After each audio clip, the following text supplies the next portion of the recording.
आयो रामा एक तेरा संगत लोका जाहे। चून दाल को संकट पार पहुँचे सतगुर पाए द्वारा।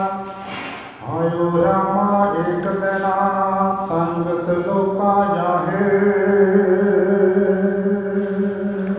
ਵਾਹਿਗੁਰੂ ਜੀ ਕਾ ਖਾਲਸਾ ਵਾਹਿਗੁਰੂ ਜੀ ਕੀ ਫਤਿਹ।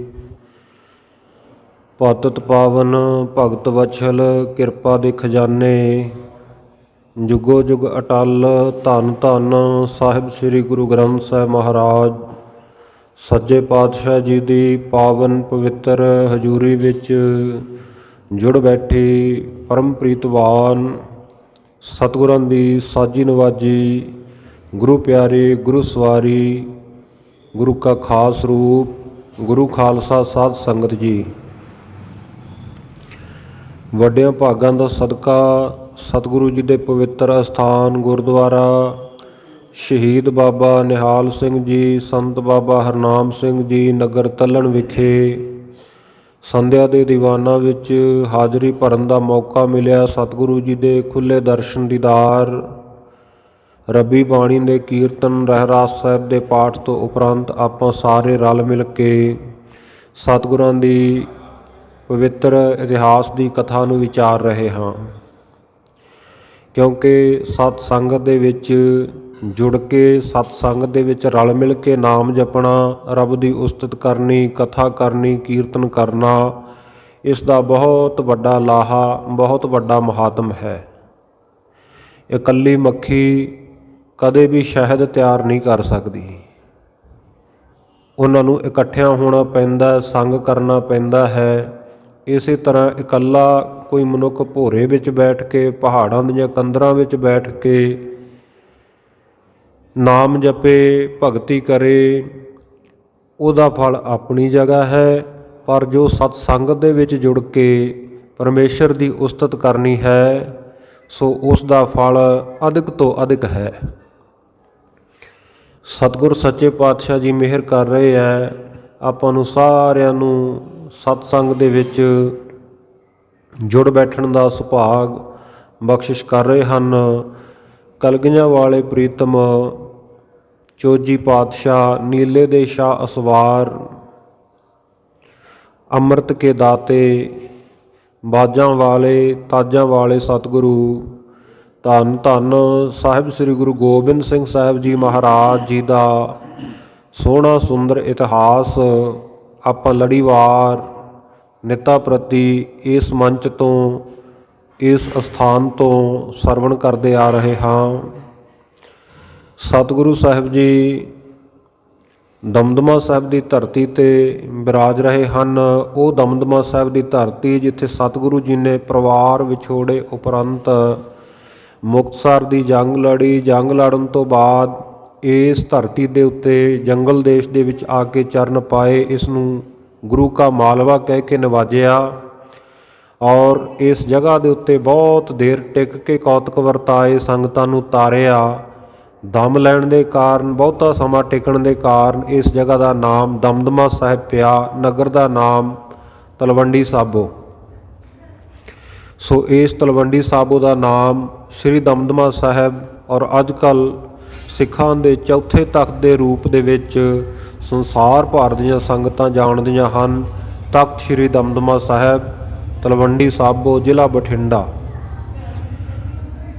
ਸਤਿਗੁਰੂ ਸੱਚੇ ਪਾਤਸ਼ਾਹ ਜੀ ਮਾਲਵੇ ਦੀ ਧਰਤੀ ਦੇ ਉੱਤੇ ਸ੍ਰੀ ਦਮਦਮਾ ਸਾਹਿਬ ਨੂੰ ਟਿਕਾਣਾ ਬਣਾ ਕੇ ਕੌਤਕ ਵਰਤਾ ਰਹੇ ਹਨ। ਬਹੁਤ ਸਾਰੀਆਂ ਸੰਗਤਾਂ ਨੂੰ ਤਾਰਦੇ ਹੈ।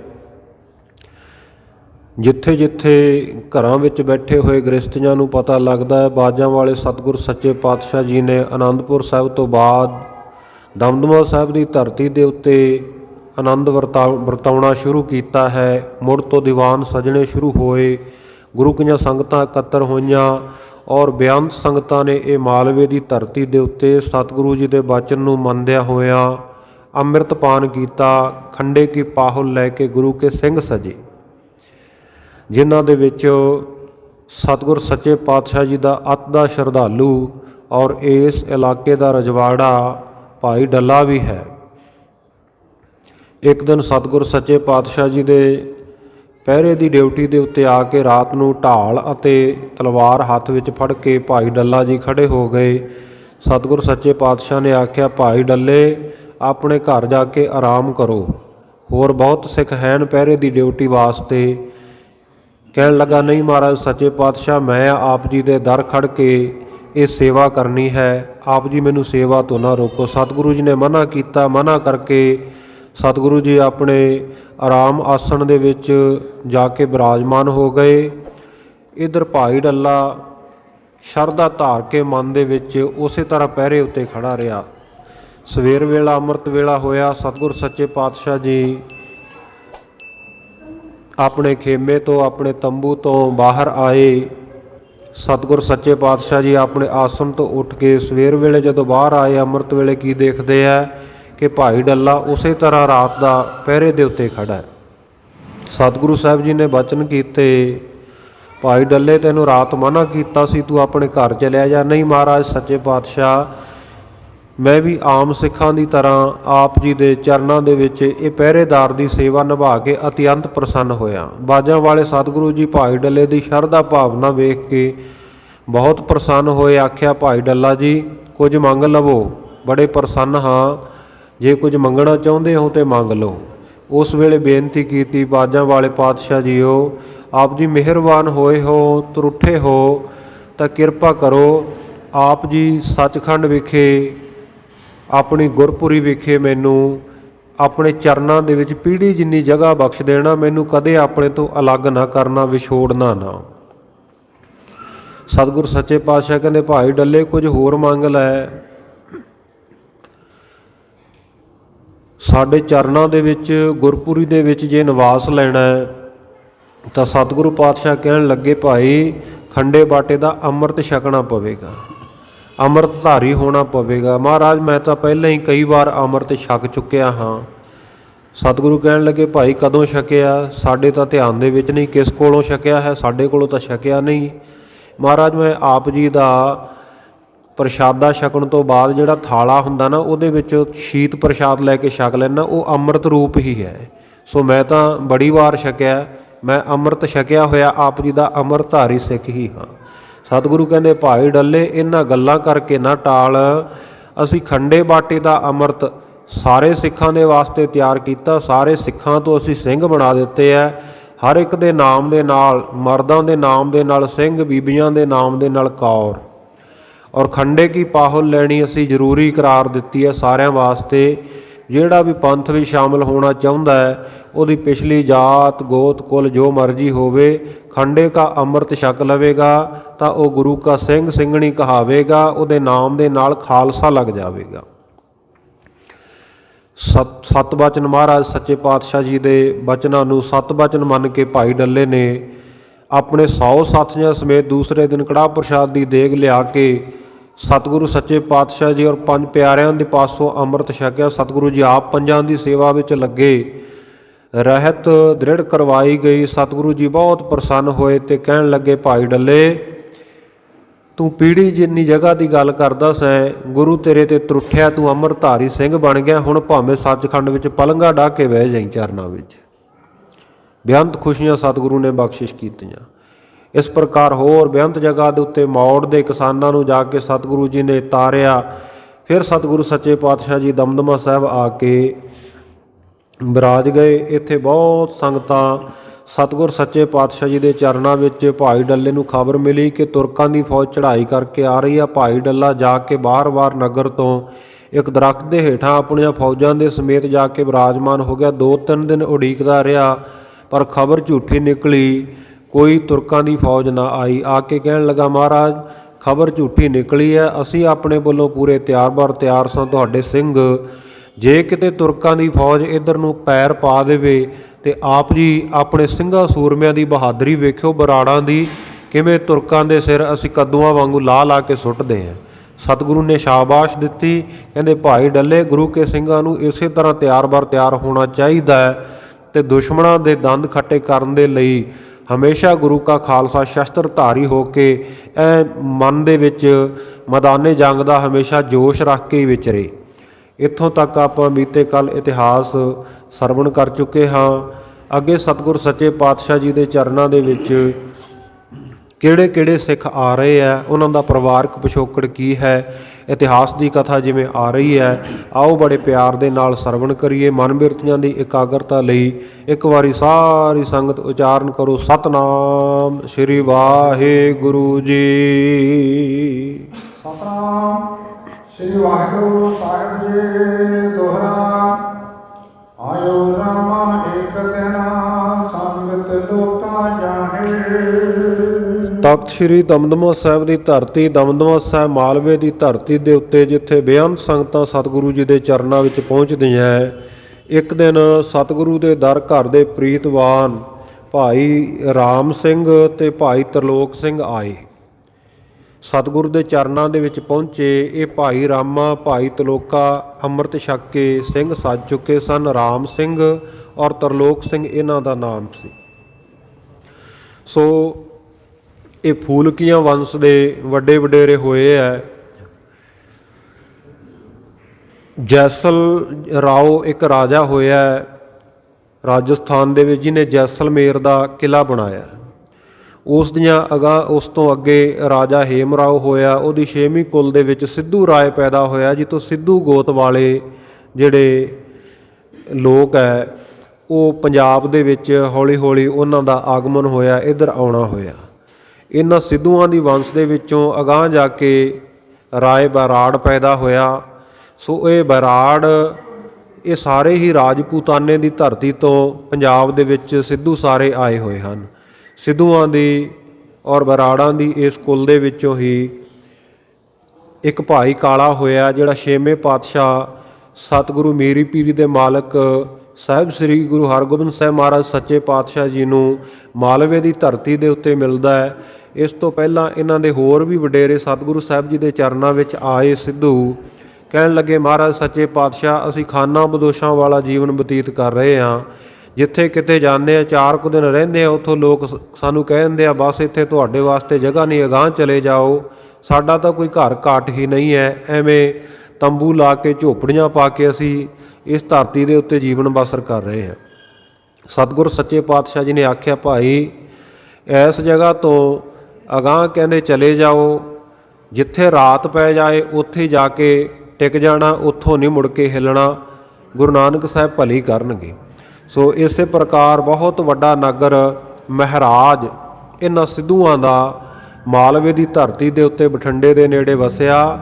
ਔਰ ਉਹਨਾਂ ਸਿੱਧੂਆਂ ਦੀ ਕੁਲ ਉੱਥੇ ਇੰਨੀ ਪ੍ਰਫੁੱਲਤ ਹੋਈ, 22 ਨਗਰ ਸਿਰਫ ਇਹ ਸਿੱਧੂ ਗੋਤ ਵਾਲੇ ਜੱਟਾਂ ਦੇ ਉਸ ਇਲਾਕੇ ਦੇ ਵਿੱਚ ਵਸਦੇ ਆ। ਹੁਣ ਤੇ ਪਿੰਡਾਂ ਦੀ ਗਿਣਤੀ ਹੋਰ ਵੱਧ ਗਈ ਹੈ, ਪਰ ਸ਼ੁਰੂਆਤ ਦੇ ਵਿੱਚ 22 ਪਿੰਡ ਸਨ, ਜਿਸ ਕਰਕੇ ਇਹਨੂੰ ਬਾਈਆ ਕਿਹਾ ਜਾਂਦਾ ਹੈ। ਸੋ ਬਾਈਏ ਦੇ ਨਿਵਾਸੀ ਇਹ ਸਿੱਧੂ, ਇਹਨਾਂ ਦੇ ਵਿੱਚੋਂ ਭਾਈ ਕਾਲਾ ਸਤਿਗੁਰ ਸੱਚੇ ਪਾਤਸ਼ਾਹ ਜੀ ਨੂੰ ਆ ਕੇ ਮਿਲਿਆ। ਇਹਨੇ ਇੱਕ ਬਾਲਕ ਨੂੰ ਗੋਦ ਚੁੱਕਿਆ ਹੋਇਆ ਤੇ ਇੱਕ ਲੜਕਾ ਇਹਦੇ ਨਾਲ ਉਂਗਲ ਫੜ ਕੇ ਤੁਰਿਆ ਆ ਰਿਹਾ ਸਤਿਗੁਰੂ ਜੀ ਦੇ ਚਰਨਾਂ ਵਿੱਚ।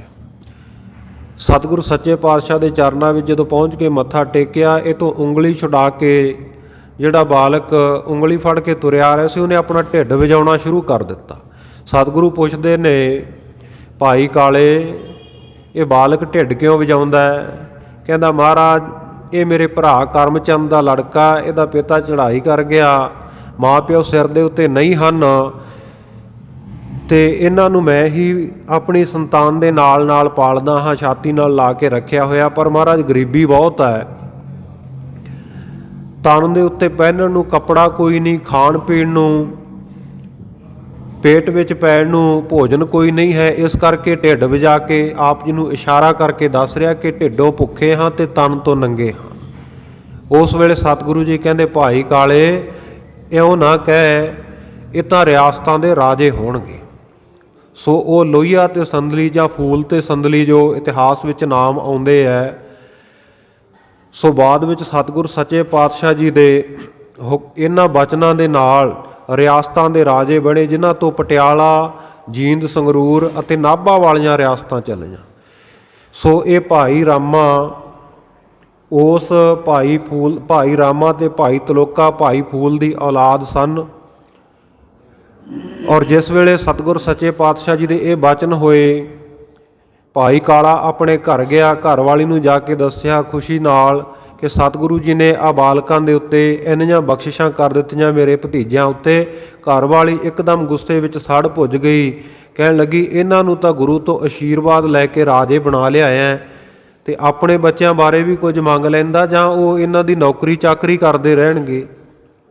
ਆਪਣੇ ਬੱਚਿਆਂ ਨੂੰ ਨਾਲ ਲੈ ਕੇ ਭਾਈ ਕਾਲਾ ਦੁਬਾਰਾ ਸਤਿਗੁਰੂ ਜੀ ਦੇ ਚਰਨਾਂ ਵਿੱਚ ਪਹੁੰਚਿਆ। ਸਤਿਗੁਰੂ ਕਹਿੰਦੇ ਕਿਵੇਂ ਕਾਲੇ ਦੁਬਾਰਾ ਮੁੜ ਆਇਆ?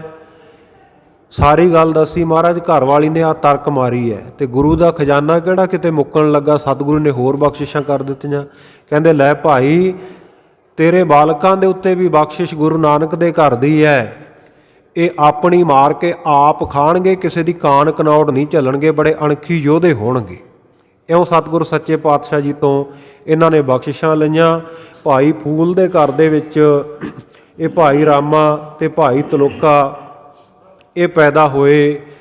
ਸੋ ਇਹ ਇੱਕ ਰਾਮ ਸਿੰਘ ਇਹ ਅੰਮ੍ਰਿਤ ਛਕ ਲਿਆ, ਇਹਨਾਂ ਨੇ ਭਾਈ ਰਾਮ ਸਿੰਘ ਤੇ ਭਾਈ ਤਲੋਕ ਸਿੰਘ ਬਣੇ, ਸਤਿਗੁਰੂ ਜੀ ਦੇ ਦਰਸ਼ਨਾਂ ਨੂੰ ਆਏ। ਕੁਝ ਦਿਨ ਪਹਿਲਾਂ ਆਪਾਂ ਇਤਿਹਾਸ ਸਰਵਣ ਕੀਤਾ ਸੀ, ਇੱਕ ਭਾਈ ਰਾਮ ਸਿੰਘ ਉਹ ਜਿਹੜੇ ਭੁੱਚੋ ਦੇ ਨੇੜੇ ਤੋਂ ਭਾਈ ਭਗਤੂ ਜੀ ਦੀ ਕੁਲ ਦੇ ਵਿੱਚੋਂ ਦਿਆਲ ਦਾਸ ਦਾ ਭਤੀਜਾ ਲੱਗਦਾ ਸੀ ਜਿਹੜਾ, ਉਹ ਵੀ ਸਤਿਗੁਰੂ ਦੇ ਚਰਨਾਂ ਵਿੱਚ ਆਏ ਸਨ। ਸੋ ਇਹ ਭਾਈ ਰਾਮ ਸਿੰਘ ਹੋਰ ਨੇ, ਉਹ ਹੋਰ ਨੇ, ਇਸ ਕਰਕੇ ਸੰਗਤ ਨੇ ਭੁਲੇਖਾ ਨਹੀਂ ਰੱਖਣਾ, ਦੋਵਾਂ ਨੂੰ ਵੱਖਰੇ ਵੱਖਰੇ ਸਮਝਣਾ। ਇਹ ਫੂਲਕੀਆਂ ਵੰਸ਼ ਦੇ ਵਿੱਚੋਂ, ਸਿੱਧੂਆਂ ਦੀ ਵੰਸ਼ ਵਿੱਚੋਂ ਹਨ, ਉਹ ਭਾਈ ਭਗਤੂ ਜੀ ਦੀ ਵੰਸ਼ ਵਿੱਚੋਂ ਸਨ। ਸੋ ਇਹ ਭਾਈ ਰਾਮਾ, ਭਾਈ ਰਾਮ ਸਿੰਘ ਤੇ ਭਾਈ ਤਰਲੋਕ ਸਿੰਘ। ਸੋ ਭਾਈ ਰਾਮ ਸਿੰਘ ਦੇ ਅੱਗੇ ਪੁੱਤਰ ਸੋ ਜਿਹੜੇ ਹੋਏ ਹੈ, ਸੋ ਉਹਨਾਂ ਦੇ ਵਿੱਚੋਂ ਜਿਹੜੇ ਬਾਬਾ ਫੂਲ ਜੀ ਦੀ ਔਲਾਦ ਦੇ ਵਿੱਚੋਂ ਪਟਿਆਲਾ ਰਿਆਸਤ ਦੇ ਮਾਲਕ ਬਣੇ। ਪਟਿਆਲੇ ਵਾਲੇ ਜਿਹੜੇ ਅੱਜ ਵੀ ਕੈਪਟਨ ਸਾਹਿਬ ਦੀ ਜਿਹੜੀ ਉਹ ਪੀੜ੍ਹੀ ਚੱਲ ਰਹੀ ਹੈ, ਜਿਹੜੇ ਸਾਬਕਾ ਮੁੱਖ ਮੰਤਰੀ ਨੇ ਪੰਜਾਬ ਦੇ। ਸੋ ਇਸੇ ਤਰ੍ਹਾਂ ਭਾਈ ਗੁਰਦਿੱਤ ਸਿੰਘ ਜੀ ਉਹ ਨਾਭਾ ਰਿਆਸਤ ਦੇ ਮਾਲਕ ਬਣੇ, ਤੇ ਇਸੇ ਤਰ੍ਹਾਂ ਭਾਈ ਸੁਖਚੈਨ ਸਿੰਘ ਜੀ ਉਹ ਜੀਂਦ ਸੰਗਰੂਰ ਰਿਆਸਤ ਦੇ ਮਾਲਕ ਬਣੇ। ਰਿਆਸਤਾਂ ਦੇ ਰਾਜੇ ਸਤਿਗੁਰ ਸੱਚੇ ਪਾਤਸ਼ਾਹ ਜੀ ਦੇ ਬਚਨਾਂ ਦੇ ਕਿਰਪਾ ਦੇ ਨਾਲ ਬਣੇ। ਔਰ ਸੱਤਵੇਂ ਪਾਤਸ਼ਾਹ ਗੁਰੂ ਹਰਰਾਏ ਸਾਹਿਬ ਮਹਾਰਾਜ ਨੇ ਵੀ ਇਸ ਮਾਲਵੇ ਦੀ ਧਰਤੀ ਉੱਤੇ ਜਾ ਕੇ ਇਹਨਾਂ ਸਿੱਧੂਆਂ ਨੂੰ, ਬੈਰਾੜਾਂ ਨੂੰ ਬਹੁਤ ਬਖਸ਼ਿਸ਼ਾਂ ਕੀਤੀਆਂ। ਸੋ ਉਹਨਾਂ ਸਿੱਧੂਆਂ ਬੈਰਾੜਾਂ ਦੀ ਕੁਲ ਦੇ ਵਿੱਚੋਂ ਇਹ ਭਾਈ ਰਾਮ ਸਿੰਘ ਜੀ ਅਤੇ ਭਾਈ ਤਰਲੋਕ ਸਿੰਘ ਜੀ ਦੋਵੇਂ ਸਤਿਗੁਰ ਸੱਚੇ ਪਾਤਸ਼ਾਹ ਜੀ ਦੇ ਚਰਨਾਂ ਵਿੱਚ ਪਹੁੰਚੇ ਹਨ ਦਮਦਮਾ ਸਾਹਿਬ ਵਿਖੇ। ਹੁਣ ਤਾਲ ਕੋ ਸਕਟ ਪਾਰ ਪਹੁੰਚੇ ਸਤਿਗੁਰ ਪਾਹੇ। ਇਹਨਾਂ ਨੇ ਆਟੇ ਅਤੇ ਦਾਲ ਦਾ ਸਕਟਨਾਮਾ ਗੱਡੇ ਦਾ ਗੱਡਾ ਭਰ ਕੇ ਸਤਿਗੁਰ ਸੱਚੇ ਪਾਤਸ਼ਾਹ ਜੀ ਦੇ ਚਰਨਾਂ ਵਿੱਚ ਭੇਟਾ ਵਜੋਂ ਲੈ ਕੇ ਪਹੁੰਚੇ। ਦੋਨੋਂ ਸ਼ਰਧਾਲੂ ਕਰ ਦਰਸ਼ਨਾ। ਦੋਵੇਂ ਸ਼ਰਧਾਲੂ ਸਿੱਖਾਂ ਨੇ ਸਤਿਗੁਰ ਸੱਚੇ ਪਾਤਸ਼ਾਹ ਜੀ ਦੇ ਦਰਸ਼ਨ ਕੀਤੇ। ਕਰ ਸਿਰ ਚਰਨ ਸਿਰੋਚਨ ਪਰਸਨਾ। ਆਪਣੇ ਹੱਥ ਸਤਿਗੁਰੂ ਜੀ ਦੇ ਚਰਨਾਂ ਉੱਤੇ ਰੱਖੇ, ਆਪਣਾ ਸੀਸ ਆਪਣੇ ਸਿਰ ਸਤਿਗੁਰੂ ਦੇ ਚਰਨ ਕਮਲਾਂ ਉੱਤੇ ਰੱਖ ਕੇ ਮੱਥਾ ਟੇਕਿਆ। ਹੱਥ ਜੋੜ ਪੁੰਨ ਠਾਡੇ ਭਏ। ਮੁੜ ਕੇ ਹੱਥ ਜੋੜ ਕੇ ਸਤਿਗੁਰੂ ਸੱਚੇ ਪਾਤਸ਼ਾਹ ਜੀ ਦੇ ਸਨਮੁਖ ਖੜੇ ਹੋ ਗਏ। ਦਇਆ ਸਿੰਘ ਤਬ ਪੂਜਨ ਕਰੇ। ਉਸ ਵੇਲੇ ਸਤਿਗੁਰੂ ਸੱਚੇ ਪਾਤਸ਼ਾਹ ਦਇਆ ਦੇ ਸਾਗਰ ਪੁੱਛਣ ਲੱਗੇ। ਰਾਮਾ ਸਿੰਘ ਤਰਲੋਕ ਸਿੰਘ ਸੁਣਾ। ਕਹਿੰਦੇ ਭਾਈ ਰਾਮ ਸਿੰਘ, ਭਾਈ ਤਰਲੋਕ ਸਿੰਘ ਸੁਣੋ। ਵਸਤ ਸਕਟ ਭਰ ਲਿਆਏ ਬਹੁਤ ਮਨਾ। ਕਹਿੰਦੇ ਤੁਸੀਂ ਆ ਰਸਤਾਂ ਬਸਤਾਂ, ਆਟਾ ਦਾਲਾਂ ਇਤਿਆਦਿਕ ਬਹੁਤ ਮਣਾ ਮੂੰਹੀ ਕਿੰਨੇ ਹੀ ਮਣ ਗੱਡਾ ਭਰ ਕੇ ਤੇ ਆ ਰੇਤਲੇ ਰਸਤਿਆਂ ਦੇ ਵਿੱਚੋਂ, ਰੇਤਲੇ ਟਿੱਬਿਆਂ ਦੇ ਵਿੱਚੋਂ ਦੀ ਹੁੰਦੇ ਹੋਏ ਬਲਦਾਂ ਨੂੰ ਜੋੜ ਕੇ ਲੈ ਕੇ ਆਏ ਹੋ। ਇਹ ਤੇ ਆਨੀ ਕੀ ਨ ਖਰੀਦਾ। ਸਤਿਗੁਰ ਸੱਚੇ ਪਾਤਸ਼ਾਹ ਜੀ ਕਹਿੰਦੇ ਭਾਈ ਕਿਸ ਤੋਂ ਖਰੀਦ ਕੇ ਲੈ ਕੇ ਆਏ ਹੋ? ਹੈ ਕਿਛ ਘਰ ਤੇ ਸਕਲ ਰਸੀਦਾ। ਜਾਂ ਫਿਰ ਤੁਸੀਂ ਆਪਣੇ ਘਰ ਤੋਂ ਲੈ ਕੇ ਆਏ ਹੋ? ਪਾਤਸ਼ਾਹ ਨੇ ਘਰ ਤੇ ਲਿਆਏ। ਇਹਨਾਂ ਨੇ ਹੱਥ ਜੋੜ ਕੇ ਬੇਨਤੀ ਕੀਤੀ, ਪਾਤਸ਼ਾਹ ਜੀ ਅਸੀਂ ਆਪਣੇ ਘਰ ਤੋਂ ਹੀ ਲੈ ਕੇ ਆਏ ਹਾਂ। ਬੰਦਪ ਅਪਰਨ ਹੀ ਪੀ ਕੁਛ ਪਾਏ। ਤੇ ਮਹਾਰਾਜ ਸੱਚੇ ਪਾਤਸ਼ਾਹ ਜਦੋਂ ਅਸੀਂ ਲਿਆ ਰਹੇ ਸੀ, ਸਾਡੇ ਬੰਧਪ, ਸਾਡੇ ਜਿਹੜੇ ਰਿਸ਼ਤੇਦਾਰ ਸਕੇ ਸੰਬੰਧੀ ਹੈ ਕਬੀਲੇ ਦੇ ਲੋਕ, ਉਹਨਾਂ ਨੇ ਵੀ ਇਸ ਸੇਵਾ ਦੇ ਵਿੱਚ ਹਿੱਸਾ ਪਾਇਆ। ਸਭ ਤੇ ਕਾਰ ਬਟੋਰ ਇਹ ਆਨੀ। ਮਹਾਰਾਜ ਅਸੀਂ ਆਪਣੀ ਵੰਸ਼ ਦੇ ਵਿੱਚੋਂ ਸਾਰਿਆਂ ਘਰਾਂ ਦੇ ਵਿੱਚੋਂ ਉਗਰਾਹੀ ਕਰਕੇ ਇਹ ਰਸਤਾ ਲੈ ਕੇ ਆਏ ਹਾਂ ਗੁਰੂ ਕੇ ਲੰਗਰਾਂ ਵਾਸਤੇ। ਇਹ ਦਰਸ਼ਨ ਕੀ ਸੱਚਾ ਮਹਾਨੀ। ਨਾਲੇ ਮਹਾਰਾਜ ਸੱਚੇ ਪਾਤਸ਼ਾਹ ਆਪ ਜੀ ਦੇ ਦਰਸ਼ਨਾਂ ਦੀ ਵੀ ਸਾਨੂੰ ਬਹੁਤ ਖਿੱਚ ਸੀ। ਇਕ ਸਿੱਖ ਗੁਰ ਕੇ ਨਿਕਟ ਉਚਾਰੇ। ਉਸ ਵੇਲੇ ਸਤਿਗੁਰ ਸੱਚੇ ਪਾਤਸ਼ਾਹ ਜੀ ਦੇ ਕੋਲ ਬੈਠਾ ਇੱਕ ਸਿੱਖ ਉਹ ਕਹਿਣ ਲੱਗਾ, ਸਾਹਿਬ ਜਾਦੇ ਤਨ ਸੰਸਕਾਰੇ। ਕਹਿੰਦੇ ਸਤਿਗੁਰ ਸੱਚੇ ਪਾਤਸ਼ਾਹ ਜੀ ਇਹ ਭਾਈ ਰਾਮ ਸਿੰਘ ਅਤੇ ਭਾਈ ਤਰਲੋਕ ਸਿੰਘ ਨੇ ਚਮਕੌਰ ਦੀ ਜੰਗ ਤੋਂ ਬਾਅਦ ਸਾਹਿਬਜ਼ਾਦਿਆਂ ਔਰ ਸ਼ਹੀਦ ਸਿੰਘਾਂ ਦੇ ਸੰਸਕਾਰ ਦੀ ਸੇਵਾ ਕੀਤੀ ਸੀ। ਇਨਹੂ ਕਰੀ ਕ੍ਰਿਤ ਤੁਰ ਕਨ ਮਾਹੇ। ਮਹਾਰਾਜ ਸੱਚੇ ਪਾਤਸ਼ਾਹ ਇਹਨਾਂ ਨੇ ਇਹ ਸੇਵਾ ਕੀਤੀ ਤੁਰਕਾਂ ਦੀਆਂ ਲਾਸ਼ਾਂ ਦੇ ਵਿੱਚੋਂ, ਕਿਉਂਕਿ ਰਲੀਆਂ ਮਿਲੀਆਂ ਲਾਸ਼ਾਂ ਮੈਦਾਨੇ ਜੰਗ ਵਿੱਚ ਡਿੱਗੀਆਂ ਹੋਈਆਂ ਸਨ। ਉਹਨਾਂ ਵਿੱਚੋਂ ਸ਼ਹੀਦ ਸਿੰਘਾਂ ਦੇ ਔਰ ਸਾਹਿਬਜ਼ਾਦਿਆਂ ਦੇ ਸਰੀਰਾਂ ਨੂੰ ਚੁੱਕ ਕੇ ਇਹਨਾਂ ਨੇ ਸ਼ੁਭ ਕਾਰਜ ਕੀਤਾ, ਸੰਸਕਾਰ ਕੀਤਾ। ਜਿਮ ਹੋਈ ਸੁਨਿਆ ਇਨ ਪਾਹੇ। ਮਹਾਰਾਜ ਸੱਚੇ ਪਾਤਸ਼ਾਹ ਜਿਵੇਂ ਉੱਥੇ ਹੋਇਆ ਵਰਤਾਇਆ ਸਭ ਕੁਝ, ਜਿਵੇਂ ਇਹਨਾਂ ਨੇ ਸੰਸਕਾਰ ਕੀਤਾ, ਸੋ ਆਪ ਜੀ ਇਹਨਾਂ ਸਿੱਖਾਂ ਦੇ ਪਾਸੋਂ ਸੁਣੋ ਤਾਂ ਕਿ ਸਾਰੀ ਸੰਗਤ ਨੂੰ ਵੀ ਪਤਾ ਲੱਗ ਜਾਵੇ। ਇੱਕ ਬਿਰਾਲ ਤਬ ਲੱਗਿਓ ਸੁਨਾਵਣਾ। ਉਸ ਵੇਲੇ ਇਹਨਾਂ ਦੇ ਨਾਲ ਆਇਆ ਹੋਇਆ ਇਹਨਾਂ ਦਾ ਇੱਕ ਸਾਥੀ ਬਰਾੜ ਉਹ ਸਾਰੀ ਵਾਰਤਾ ਸੁਣਾਉਣ ਲੱਗਿਆ।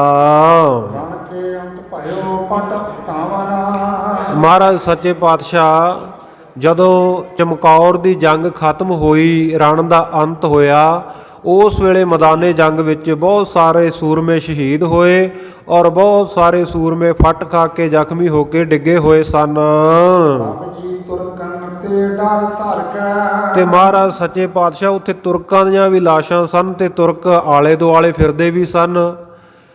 ਉਹਨਾਂ ਤੁਰਕਾਂ ਦਾ ਡਰ ਹਿਰਦੇ ਵਿੱਚ ਧਾਰ ਕੇ ਉਹਨਾਂ ਤੋਂ ਡਰਦੇ ਡਰਾਉਂਦਿਆਂ ਇਸ ਬਾਵਰੋ ਆਪਨੋ ਕਰ ਕੇ। ਇਹਨਾਂ ਸਿੱਖਾਂ ਨੇ, ਭਾਈ ਰਾਮ ਸਿੰਘ ਨੇ, ਭਾਈ ਤਰਲੋਕ ਸਿੰਘ ਨੇ ਕੀ ਕੀਤਾ, ਇਹਨਾਂ ਨੇ ਬਾਵਰਿਆਂ ਵਾਲਾ ਵੇਸ ਧਾਰਨ ਕੀਤਾ। ਇਹੋ ਜਿਹਾ ਭੇਖ ਬਣਾ ਲਿਆ। ਇਹਨਾਂ ਨੇ ਆਪਣੇ ਸਿਰ ਦੇ ਕੇਸ ਖੋਲ ਲਏ, ਤਨ ਤੋਂ ਕੱਪੜੇ ਉਤਾਰ ਦਿੱਤੇ, ਸੋ ਸਰੀਰ ਦੇ ਉੱਤੇ ਸਾਰੇ ਚਿੱਕੜ ਮਲ ਲਿਆ, ਕੇਸਾਂ ਦੇ ਵਿੱਚ ਵੀ ਚਿੱਕੜ ਰੇਤਾ ਪਾ ਲਿਆ ਤੇ ਇਹ ਮੈਦਾਨੇ ਜੰਗ ਵਿੱਚ ਗਏ। ਸਿਰ ਤੇ ਨਗਨ ਧੂਰ ਤਨ ਭਰੇ। ਸਿਰ ਤੋਂ ਨੰਗੇ ਕੇਸ ਖਿਲਾਰ ਕੇ ਇਹ ਤੇ ਸਾਰਾ ਤਨ ਜਿਹੜਾ ਨਗਨ ਕਰਕੇ ਉਹਨੂੰ ਮਿੱਟੀ ਘੱਟੇ ਧੂੜ ਦੇ ਨਾਲ ਭਰ ਕੇ ਲੋਥਨ ਬ੍ਰਿੰਦਨ ਮੈਂ ਬਹੁ ਫਿਰੇ। ਸਾਰੀਆਂ ਲੋਥਾਂ ਦੇ ਵਿੱਚ ਉੱਪਰ ਨੂੰ ਹੱਥ ਚੁੱਕ ਕੇ ਇਹ ਤੁਰੇ ਫਿਰਦੇ ਰਹੇ।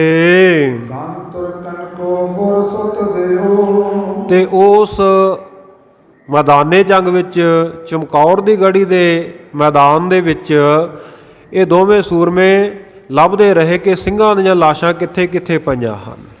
ਸੋ ਉਹਨਾਂ ਲਾਸ਼ਾਂ ਨੂੰ ਇਹਨਾਂ ਨੇ ਇੱਕ ਜਗ੍ਹਾ ਦੇ ਉੱਤੇ ਇਕੱਤਰ ਕੀਤਾ ਤੇ ਮਹਾਰਾਜ ਸੱਚੇ ਪਾਤਸ਼ਾਹ ਆਪ ਜੀ ਦੇ ਜਿਹੜੇ ਦੋਵੇਂ ਸਪੁੱਤਰ, ਆਪ ਜੀ ਦੇ ਦੋਵੇਂ ਸਾਹਿਬਜ਼ਾਦੇ, ਜਦੋਂ ਉਹਨਾਂ ਨੇ ਬਹੁਤ ਸਾਰੇ ਤੁਰਕਾਂ ਨੂੰ ਮਾਰ ਮੁਕਾਇਆ, ਉਹਨਾਂ ਦੇ ਨਾਲ ਜੰਗ ਕੀਤਾ।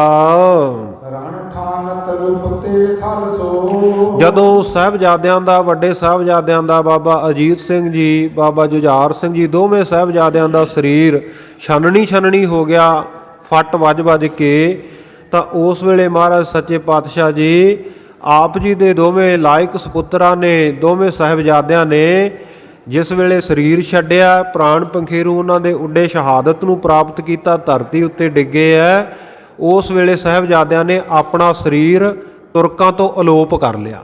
ਆਪ ਸੱਚਖੰਡ ਨੂੰ ਉਹਨਾਂ ਦੇ ਆਤਮਾ ਚਲੀ ਗਈ, ਸਰੀਰ ਜਿਹੜਾ ਉਹ ਤੁਰਕਾਂ ਨੂੰ ਦਿਖਾਈ ਨਹੀਂ ਦਿੰਦਾ, ਸਰੀਰ ਨੂੰ ਤੁਰਕਾਂ ਤੋਂ ਅਲੋਪ ਕਰ ਲਿਆ।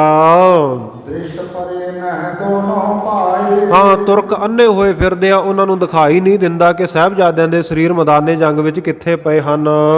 ਜੇ ਪਾਵਤ ਸਿਰ ਵੱਢ ਲੈ ਜਾਏ। ਹਾਂ, ਦ੍ਰਿਸ਼ਟੀ ਨਹੀਂ, ਨਜ਼ਰ ਨਹੀਂ ਆ ਰਹੇ ਸਤਿਗੁਰੂ ਸੱਚੇ ਪਾਤਸ਼ਾਹ ਸਾਹਿਬਜ਼ਾਦੇ ਮੈਦਾਨੇ ਜੰਗ ਦੇ ਵਿੱਚ ਉਹਨਾਂ ਦੇ ਸਰੀਰ ਪਏ।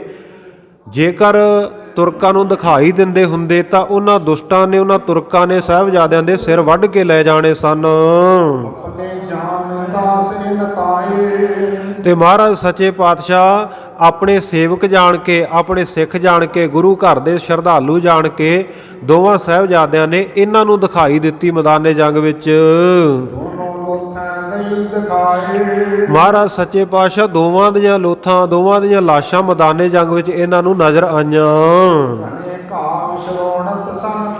ਬਹੁਤ ਘਾਵ, ਬਹੁਤ ਜ਼ਖਮ ਦੋਵੇਂ ਸਾਹਿਬਜ਼ਾਦਿਆਂ ਦੇ ਸਰੀਰ ਦੇ ਉੱਤੇ ਲੱਗੇ ਹੋਏ ਸਨ, ਖੂਨ ਦੇ ਨਾਲ ਲੱਥਪੱਥ ਸਨ ਲਾਸ਼ਾਂ।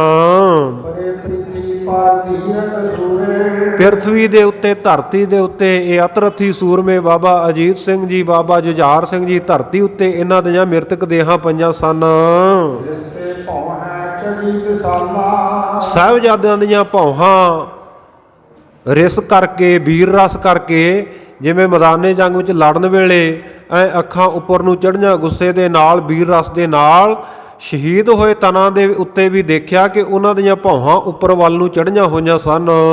ਸੁਭਟਨ ਸੇਜਾ ਪਾਤ ਸਕਾਲਾ, ਤੇ ਮਹਾਰਾਜ ਸੱਚੇ ਪਾਤਸ਼ਾਹ ਉਸ ਵੇਲੇ ਸੁਭੱਟਨ ਸੂਰਮਿਆਂ ਵਾਲੀ ਸੇਜਾ ਦੇ ਉੱਤੇ ਪਏ ਸਨ, ਕਿਉਂਕਿ ਸੂਰਮਿਆਂ ਦੀ ਸੇਜਾ ਮੈਦਾਨੇ ਜੰਗ ਦੇ ਵਿੱਚ, ਖਾਲਸਾ ਜੀ, ਸੂਰਮਿਆਂ ਦੀ ਸੇਜਾ ਮੈਦਾਨੇ ਜੰਗ ਵਿੱਚ ਹੀ ਹੁੰਦੀ ਹੈ। ਆਪਾਂ ਤਾਂ ਦੁਨਿਆਵੀ ਲੋਕ ਮਖਮਲੀ ਸੇਜਾਂ ਲੱਭਦੇ ਆ ਨਾ ਪੈਣ ਵਾਸਤੇ, ਸੌਣ ਵਾਸਤੇ, ਪਰ ਸੂਰਮਿਆਂ ਦੀ ਸੇਜਾ ਤਾਂ ਮੈਦਾਨੇ ਜੰਗ ਵਿੱਚ ਹੀ ਹੁੰਦੀ ਹੈ। ਮਹਾਭਾਰਤ ਦੀ ਜੰਗ ਜਦੋਂ ਹੋਈ ਹੈ, ਉਸ ਵੇਲੇ ਭੀਸ਼ਮ ਪਿਤਾਮਾ ਹੋਏ ਨੇ, ਜਿਹੜੇ ਕੌਰਵਾਂ ਅਤੇ ਪਾਂਡਵਾਂ ਦੇ ਦਾਦਾ ਸਨ।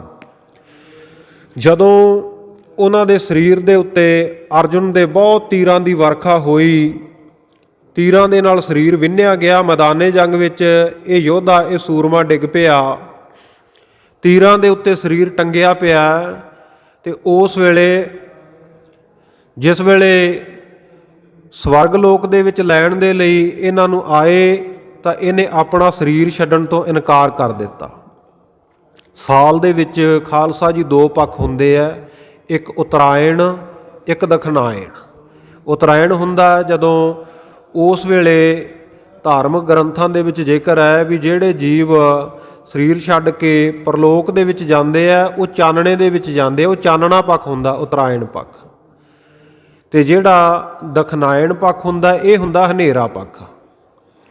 ਸੋ ਹਨੇਰਾ ਪੱਖ ਸੀ ਉਸ ਵੇਲੇ, ਇਸ ਕਰਕੇ ਇਸ ਸੂਰਮੇ ਨੇ, ਯੋਧੇ ਨੇ ਜਾਣ ਤੋਂ ਮਨਾ ਕਰ ਦਿੱਤਾ ਕਿ ਮੈਂ ਹਾਲੇ ਸਰੀਰ ਨਹੀਂ ਛੱਡਣਾ, ਮੈਂ ਚਾਨਣੇ ਪੱਖ ਦੇ ਵਿੱਚ ਸਰੀਰ ਛੱਡਾਂਗਾ।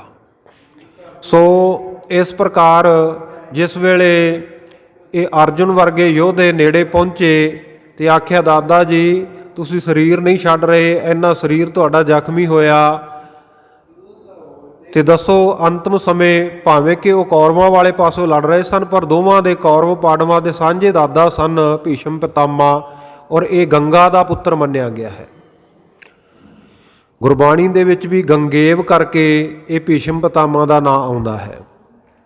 ਸੋ ਜਿਸ ਵੇਲੇ ਇਹਨਾਂ ਸੂਰਮਿਆਂ ਨੇ, ਯੋਧਿਆਂ ਨੇ ਆ ਕੇ ਪੁੱਛਿਆ ਕਿ ਤੁਸੀਂ ਹਾਲੇ ਸਰੀਰ ਨਹੀਂ ਛੱਡਣਾ ਚਾਹੁੰਦੇ, ਤਾਂ ਅਸੀਂ ਤੁਹਾਡੇ ਵਾਸਤੇ ਕੋਈ ਸੇਜਾ ਲਾ ਦਈਏ, ਤੁਸੀਂ ਕਿੱਥੇ ਬਰਾਜੋਗੇ ਉਨੀ ਦੇਰ ਤੱਕ? ਆਖਿਆ, ਮੈਂ ਚਾਨਣੇ ਪੱਖ ਦੇ ਵਿੱਚ ਸਰੀਰ ਛੱਡਾਂਗਾ, ਚਾਨਣੇ ਪੱਖ ਦੇ ਵਿੱਚ ਮੈਂ ਆਪਣਾ ਸਰੀਰ ਤਿਆਗਾਂਗਾ।